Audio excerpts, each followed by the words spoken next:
Good morning, everyone, and welcome to the Fintel 2023 full-year results presentation. My name is Matt Timmins. I'm the joint CEO of Fintel, and I'm delighted today to be joined by my co-CEO, Neil Stevens, and CFO, David Thompson. We've got an action-packed agenda today to get through. So first of all, we're going to cover off a quick overview of the business and the financial highlights of 2023. I'll then hand over to David, who will cover the financial review. Neil will then pick up with a divisional summary and a specific section on M&A, and then we'll close off by going through the outlook for 2024. So for those of you who are less familiar with Fintel, we operate in the wonderful world of UK retail financial services, and in that market, the market works incredibly well for consumers. Consumers have access to thousands of financial products, everything from investments through to mortgages and general insurance. And they have access to those products which are provided by hundreds of well-capitalized and well-run manufacturers, real quality brand names operating in the market. So for those consumers, as I said, they've got access to all of those different products from well-capitalized manufacturers at a competitive price and value. The difficulty for consumers is that there's so many products to choose from. How do they know which product is the most appropriate or the most suitable for their needs?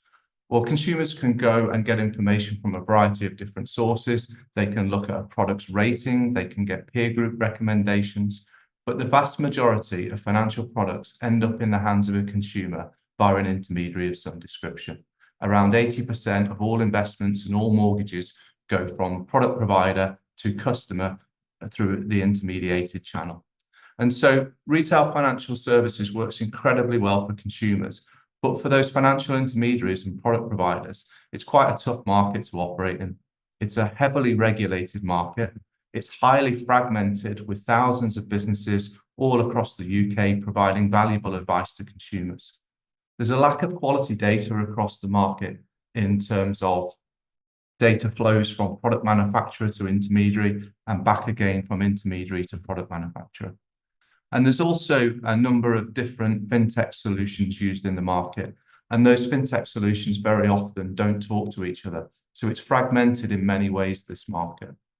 But all participants in the market, all intermediary firms and product providers, have a common and binding need for regulatory support and also for data and technology. And finally, for product information and product comparison data. And so the solution in this market, we believe, is Fintel. We provide services to product providers, to financial intermediaries, and to consumers, and we help them better understand regulation and also better understand data. So we serve three different types of customer. For us, our customers are product manufacturers, financial intermediaries, and consumers. And if we focus on the outcomes of what Fintel delivers to those customer groups and look at product providers first of all, we help those product manufacturers to design better financial products by sharing data with them on buyer behavior and consumer behavior. And then we also help them distribute those products effectively through the big intermediary group that we provide services to.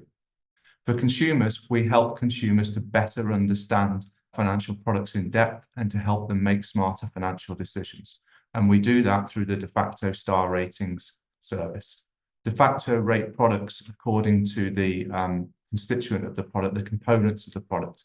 So it's not a peer group rating or a service rating. It's a rating based on the fundamental qualities of the product itself.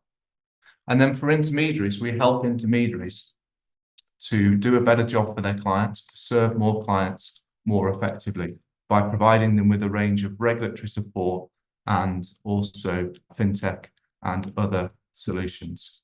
So if we focus on the intermediary for a second and we look at the complex job that an intermediary firm has to do day in, day out, whether you're made up of 2 or 3 advisors within the practice or whether there's hundreds, the complexity of the job remains the same. So you need to make sure as an intermediary business that you run your practice effectively and compliantly, that you've got an appropriate CRM system in place to record data and keep that safe. You need to make sure that you can go out and market and attract new clients, that you comply with elements of the consumer duty, and that also you record your CPD and give your clients access to their investments or their products via a website or portal in some way, shape, or form. So that's the requirement of intermediary businesses before they even go out and see a client in the first place. And then when they go out and see clients, an intermediary business has to take those clients through a financial planning journey, including cash flow planning, potentially pension switching, looking at tax advantage products in some cases, managing suitability, and then being able to trade the various different products, whether they're mortgage products, protection, or investments, and then also report back to the client on a regular basis. So it's quite a complex job to run an intermediary business. And at Fintel, our role is to help those intermediary businesses with everything they need to run their business and also everything they need to provide advice to their clients.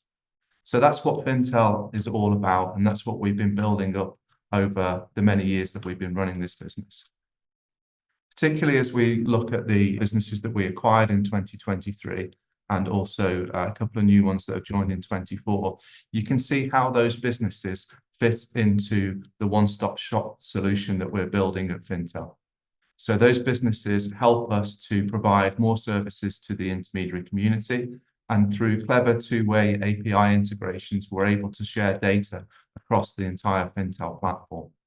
In terms of the results for 2023, or a quick overview, we have grown our EBITDA by 9%, which, given the market that we were operating in 23, with the sort of headwinds from the mortgage part of our business, we think is an incredibly strong performance with 9% increase in EBITDA growth.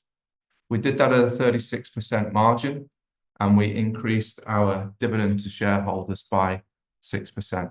So a good, strong financial performance during the year. We also invested well into the business. We spent 4.8 million on developing our technology solutions within Defaqto and within SimplyBiz.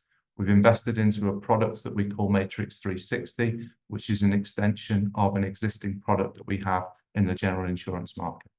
We acquired 4 businesses in 2023 and a further 2 at the turn of this year, so 6 acquisitions completed in total.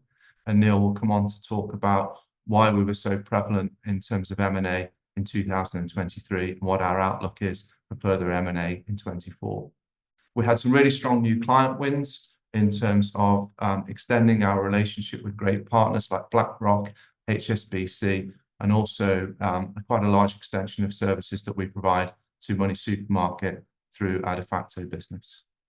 We were delighted to be voted the 14th best financial services company to work for in the UK, up from 20th place in the previous year. We delivered high quality recurring income with 66% of our revenues coming from SaaS and subscriptions. We finished the year with 12.7 million in cash, which was underpinned by a really good RCF facility that we've got with 69 million of headroom still in that RCF facility. And we delivered strong underlying operating cash conversion at 88%. And all this was underpinned by positive market dynamics. I'll hand over now to David, who will take you through the finance section, and then David will hand to Neil to cover off the divisional highlights and also our M&A strategy. So over to you, David. Thanks, Matt, and morning, everyone. So as you've just seen from the opening section there, with the acquisitions and strategic delivery, there's quite a lot of activity to cover this year. So what we'll do is we'll focus on the key value drivers of the business being core in this next section. So we've included additional financial analysis in the appendices, and that should cover any additional questions or analysis you might want to see. So on slide 8, you'll recall the key value drivers are core revenue growth, core EBITDA margin, and SaaS and subscription revenue percentage mix. And here you can see that core revenue is up slightly year on year. However, there's a revenue bridge in the next slide that shows how the organic SaaS and subs business, which is the key driver of value, has grown at 5.6%. We continue delivering profitability with the core adjusted EBITDA now at 20.2 million, and that's an EBITDA margin of circa 36%, so in the target range we're aiming for in the medium term. And SaaS and subscriptions revenues are going further to 66.4% again. So progress across all our 3 key value drivers. So on slide 9, we've got that revenue bridge, and you can see the constituent parts of how the revenue's progressed over the prior year. Working left to right. So the growth in the year comes from organic growth of 2.5 million, that's 5.6%. Plus you've got another 1.5 million growth from acquisitions that we've made in the year. And that's just the period post-acquisition. 2 made in July and 2 made in October. So that on an annualised basis. There's a slide later on that shows the pro forma full year effect of that, and actually go a bit further and show the FY24 expectation of how the acquisitions will progress, because that's an important link to what we've paid for the businesses up front and what the full year EBITDA will deliver. So you can see that they're value accretive acquisitions based on the relative multiple. So next we've got a reduction in core software revenues of 2.8 million. And that's purely down to the fact that in May 23, we amended our contract with Intelligent Office, and it moved it from a gross accounting basis to a net accounting basis. So, EBITDA in that contract still stays the same at 1.3 million. We simply lower revenue and cost of goods sold by 2.8 million each. So again, you've got to take that into account when looking at the true inherent like-for-like growth. And finally, as Matt says, 2023 was a challenging year for the mortgage market. But again, we've got a certain scale that means that it dropped 21%, or £1 million down from 5 to 4 million. But we definitely see that part of the business poised to recover in 24 and 25. So over in slide 10, we've got the revenue stack slide. And again, the grey coloured segment being non-core, that's again been affected by the housing market and reduced to 8.3 million.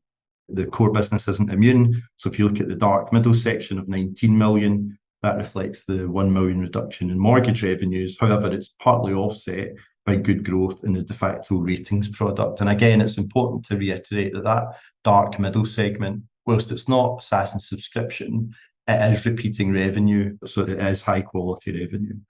And that leaves the key driver of value, which is SaaS and subscriptions, and that's grown 2% or 0.8 million. So over in slide 11, show the performance in the operating segments. Now again, intermediary services, it's reduced 5% to 22.4 million, although that's clearly not the full story, because that's net of a 2.8 million reduction due to the change in accounting for the Intelligent Office contract. And that's offset by inherent growth of 1.8 million across other memberships, other software products and additional services.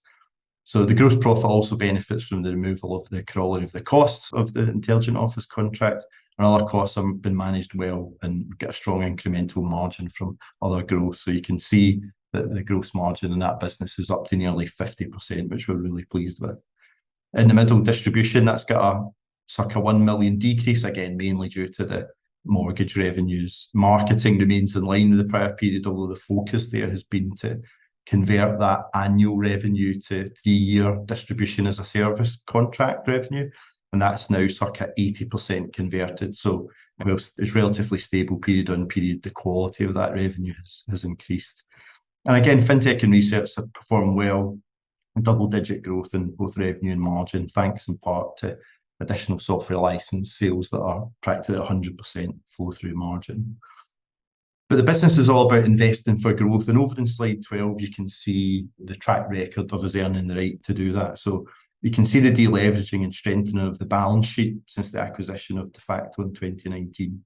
And that business is integrated really well. It's very complementary to the group, and it's clearly a key part of the Fintel story.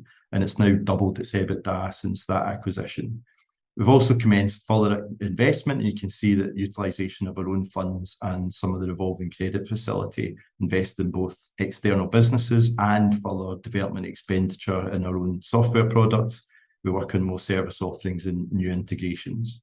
So at the balance sheet date, we've had a gross cash balance of 12.7 million and 69 million of undrawn revolving credit facility, and that gives us excellent liquidity to further invest in the business and undertake more strategic M&A. So in slide 13, just to bring that to life in the year, we've got more detail just on how that cash that's generated has been invested or returned to shareholders in the year. So as we continue to invest, we'll provide greater clarity of how that investment's been made. So if we start on the left with 12.8 million of opening cash, we generated just under 20 million in the year from operating activities. We drew down 11 of the debt facility, and we got 0.6 million from realisation of deferred consideration from a previous asset non-core disposal. That's given us gross cash resources of just over 44 million in the year. So we've invested the majority of that, the next green segments, and that's into investments, acquisitions, internal software development, and there's another slide in the appendices that shows the 4 pillars of how we're approaching that. We returned 4 million to shareholders by way of dividend, and we paid 3.3 million in tax and debt service costs, ending in the closing cash balance of 12.7 million. I think a cash balance that's relatively static year on year doesn't tell the full story of the cash generation of this business and the investment for further growth that we're making. So in slide 14, we've got the cash conversion statistics. And again, you can see the operating cash conversion's 88%. Now, the key driver of that, as you can see in the bottom right-hand side, was investing more into DevEx in the period. If we hadn't invested the 4.9 million in DevEx and CapEx and we'd kept it at a similar level, the cash conversion would again have been over 100%. But we're not in that mode as a business. We're in an invest to grow period, and on a run rate basis, having a operating cash flow conversion of between 90 and 100% just tells the strength of the business model, despite a period of significant investment. And again, just in summary, before I hand over to Neil, we can see, it's a real pivot point in the year of having Defaqto integrated well, completely delevered the balance sheet, built up a cash war chest and stability. And we're now using that balance sheet and cash generation to fund additional growth opportunities and strategic delivery. And again, an important hygiene factor, the dividend's grown 6% to 3.45 pence per share, in line with the progressive dividend policy. So with that, I'll hand to Neil, and Neil will take you through the strategic progress we've been making in a bit more detail. Thank you. Thank you, David and Matt. So yeah, just to think about the divisions in our business. As you've heard, we're building a connected platform. So everything's interlinked. What we do in one division creates opportunities, new data, new insights that can generate sales opportunities and product development opportunities in the other divisions. So these things are all connected. However, it's important each division performs well in its own right as well. The first division we'll focus on is intermediary services. This is a very mature part of our business. We've got fantastic scale and really highly engaged, long tenure clients in the intermediary market. We are always working to develop our services, and 2023 was no exception. We've been able to respond to change in regulation and help financial advisors, mortgage advisors, protection advisors deal with the implementation of new regulations. And this has created opportunities for growth for us. We've been able to grow the profitability of this business and expand the service offering. This part of our business is a great customer base, as Matt described earlier, to deploy the new software to. So we've got these long-standing customers, great engagement, long-standing relationships and knowledge of their business, and we're going to be onboarding more software and more solutions to them. So we expect to see the organic growth in the intermediary services part of our business continue to be strong, and for incremental margins to continue to widen as we continue to deliver this part of our strategy. Next up is the distribution channels division. This is where we help product providers get their products to market. David said earlier that we are materially increasing the quality of revenues in this area.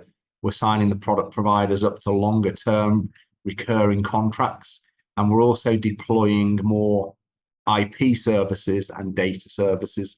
It's going to be a big component of growth for us as we help those product providers understand the market, do their own work for consumer duty and client outcomes, and be much more precise about how they get their products in front of the right people, and also how they build the products of the future using our intellectual property. The part of our business that delivers events and training and engagement directly has also been very, very strong. And this is great to see that engagement increasing. And I think it will be another key component of growth for us as well. Finally, our Fintech and Research division, good growth in software, very strong growth in software. And as David has described, a big target for our investment.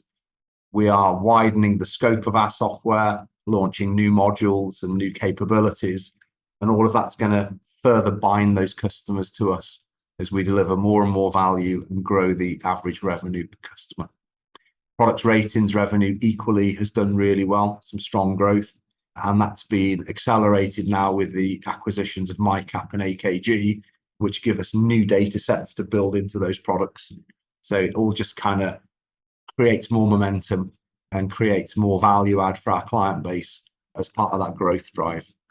M&A has been a real feature of 2023 and into 2024. It's part of our strategy, as Matt said. We, since 2021, have had a really clear strategy in our business for creating value. It's about building out really strong brands that people understand and trust. It's about building out a product platform that increasingly delivers digital products and data products to help people make decisions. There's a strong component of organic growth, and it's defensive organic growth that can deal with the turns of the cycles in the market, can deal with volatility, and continue to deliver good levels of organic growth during different market conditions. And then M&A is clearly a key part of that, which has been particularly advanced in the last 12 months. I think the cost of debt has caused some people to pull out of the market for acquisitions who were really getting the biggest component of return from leverage. And I think there's a fairer market now and prices are more fundamental. And so the companies that are successfully making acquisitions are the ones that are the natural owners for a business and can create value from operating the business more efficiently rather than solely through financial leverage. And this has really been to our favour. We didn't make any acquisitions in 21-22 because we didn't think the market was right. Obviously, we've maintained a pipeline and kept in good dialogue with firms. And then last year, I think, has been the right year to take action. We've got a strong balance sheet and we've got a great team who know this market.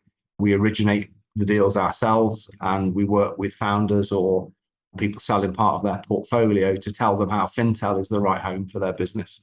And I think that strong reputation of delivering good quality in the market and creating value from acquisitions has been a real asset to us in the last 12 months.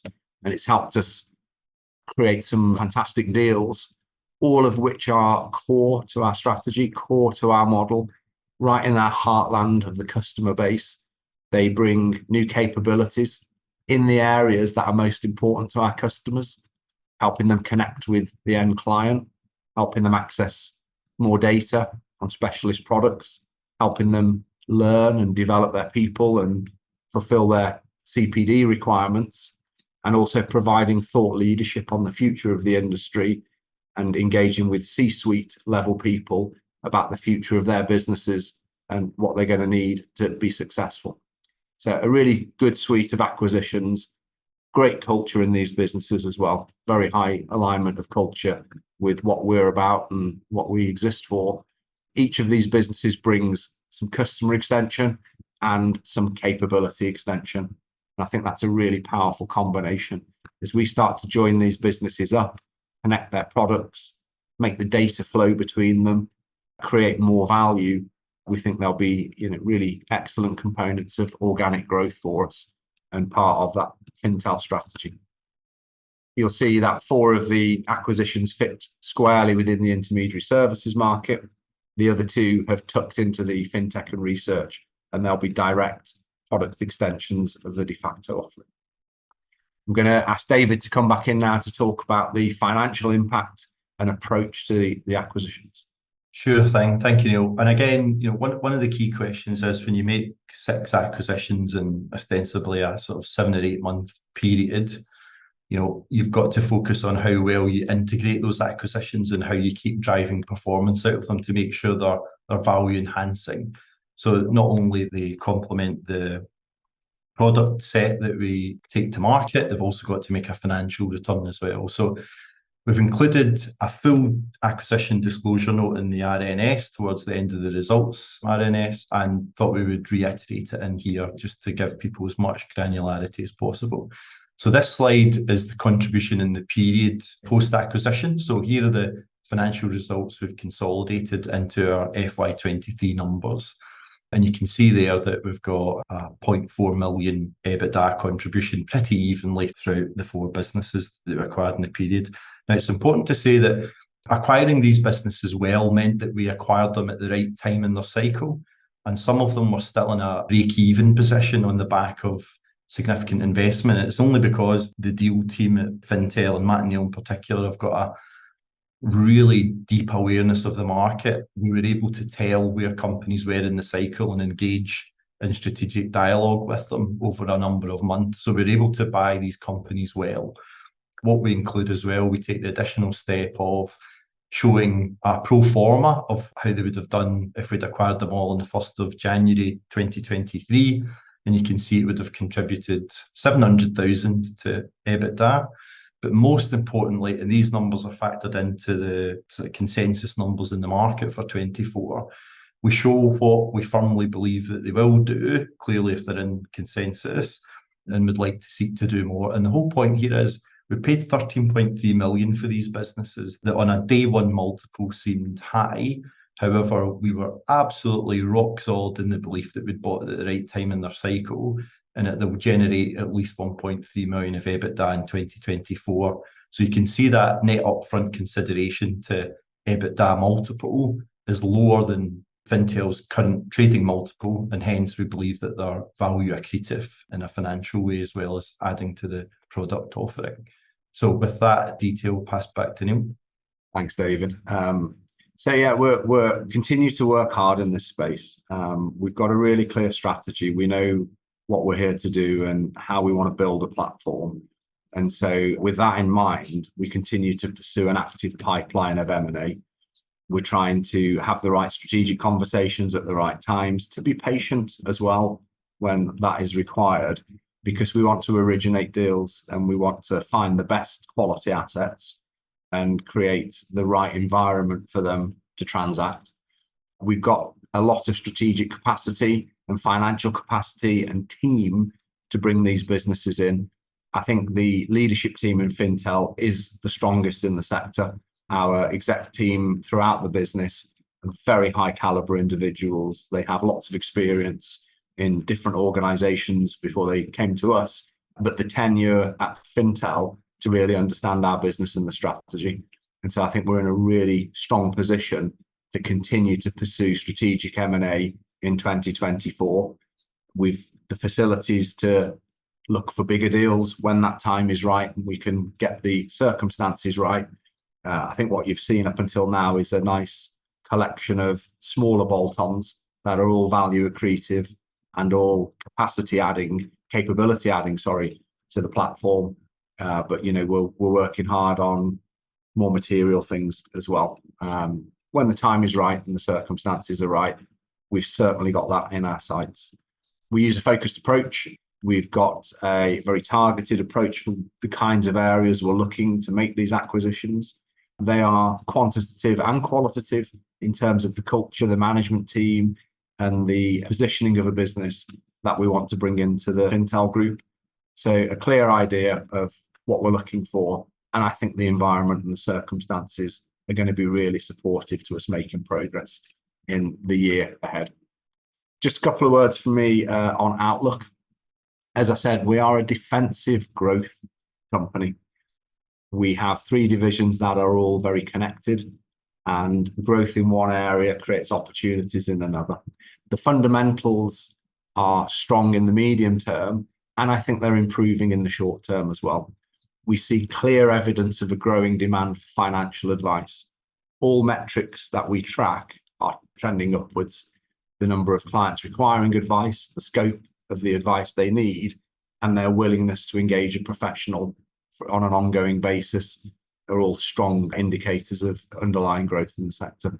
We know this year the mortgage market will see around 1.6 million fixed term deals come to an end, and 80% of those customers will be looked after by professional mortgage brokers. So notwithstanding there'll be some more shocks and turbulence, I'm sure, in the macro picture, there's 1.6 million households who've got to make a decision this year, and they're going to turn to a professional advisor to help them with that. We've seen Consumer Duty driving changes in the price comparison websites and the direct-to-customer robo sector, which is a big growth trend for us as well. We are suppliers of data and decision software to that intermediary market for robo advice and price comparison websites, not just professional advisors. So I think that's the right time for us to make the investment Matt talked about in more connected data to help the general insurance market, particularly drive out that channel. There's ongoing growth in the product provider market generally as we start to bring more data products online. And I think we're going to be in a very unique position to take all of the learning we have from around this sector and really help people figure out what's going on and what's going to happen next. I'd mentioned the strategy earlier. M&A is a really important part, but it's not the whole story. David's described our increased investment in digitization, building more digital products, reg tech, and more data-driven products.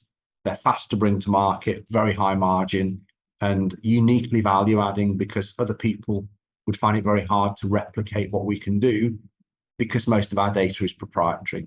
It's originated from the different businesses we have in the market and understanding what's happening in the market. Organic growth will continue to be a real focus for us. And in addition to the M&A, I think we'll see it come through strong in 2024. So we're confident in our outlook at the start of the year, which has started well. We're trading in line. We see all of the environmental factors we'd want to see for continued organic growth alongside that M&A pipeline, and the need the sector has for integrated technology and for good data and help making the big decisions, I think are all very significant tailwinds for Fintel.